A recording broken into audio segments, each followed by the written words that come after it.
This guy is my best friend in my training and my practice. It helps me to put my subjective experience on paper and also to track everything in a measured way. And the combination of those two things being integrated between the systematic tracking and the sort of meditative reflection is super powerful. So I'm going to show you how it works. This is a bit of a layout that I've found super helpful, and I've found that putting it in a structure like this and visiting this diary almost every day has taken out so much mental effort from my whole process. And what surprised me most is that because I'm using more structure, I actually feel like there's more space for creativity or more space for flow, because I just don't have to carry all of this around in my head. I want you to write it out like so. So in your bullet journal, you're going to put December up the top, or whatever the month is, and then you'll have a page for each day of your program. I've done day A, day B, day C, and so on, rather than day 1, 2, and 3, because there are so many numbers here that I can kind of talk about A1. Put down what's on your program for the day. You might have 3 things, you might have 5, whatever, number them off and write them in. And then you have an intention on the right. So this one may be tricky sometimes if you haven't done these before. The intention is the quality or the experience that you're looking for from this item on your menu. And these may be less physical than mine. They might be more meditative. That doesn't matter. Whatever the intention is, I want you to write it down. If you're not sure, we can speak about this, or you can have a go at it. And then once you've experienced the item on the menu, you'll probably have an idea of what you need to get out of it. So this is the quality, this is the quantity, this is the subjective or experiential, this is the objective. So for week 1, I have my 5 things on the menu that I've numbered. Horse stance, if you haven't done it before, it's kind of like a wide squat hold. So you can see I'm doing 90 seconds.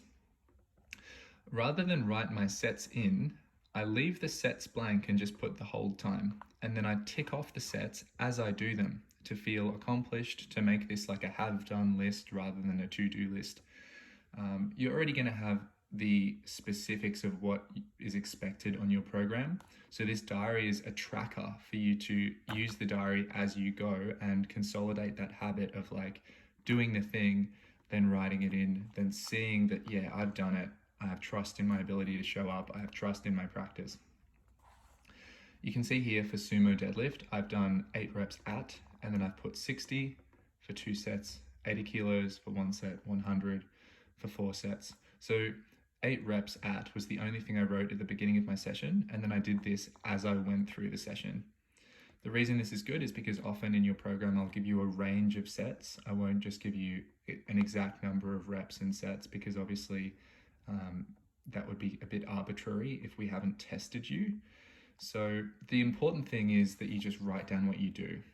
And then in week 2, in some way, you want to be able to improve on that, either by adding a set, or by adding 5 seconds to your hold time, or by adding 5 kilos to your lift, or whatever it might be.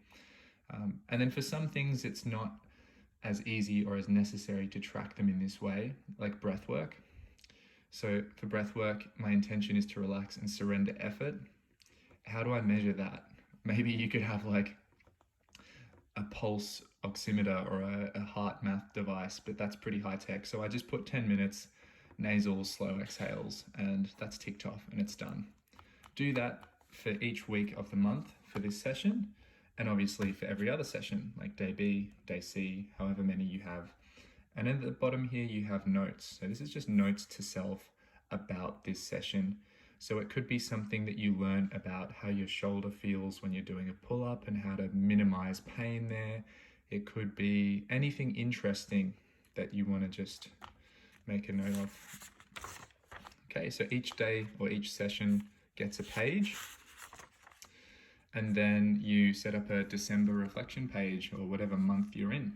This reflection page is about your experience, how it went for you, how you feel about it all. And you're just going to write out whatever comes up, whatever's relevant.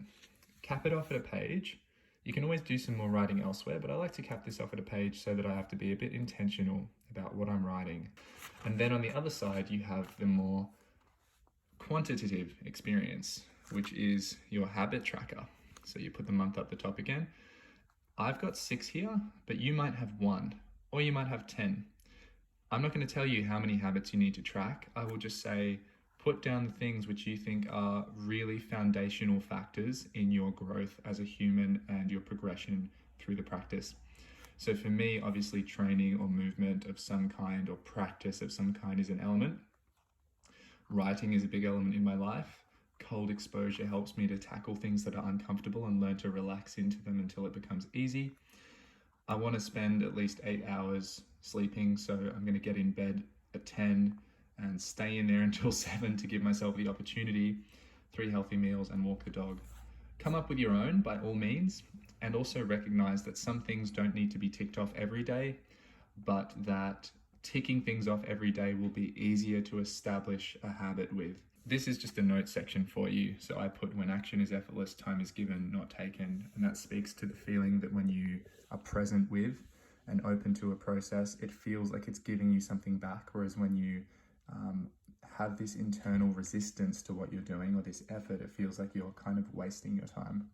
So you can put whatever reminder feels wholesome and helpful for you here, or you can just leave it blank for some notes. So there you go. That's it. You got December habits, December reflection, well, of course, whatever month you're in, and then you have each page for a day of your practice. I want you to use this religiously, really get into using it.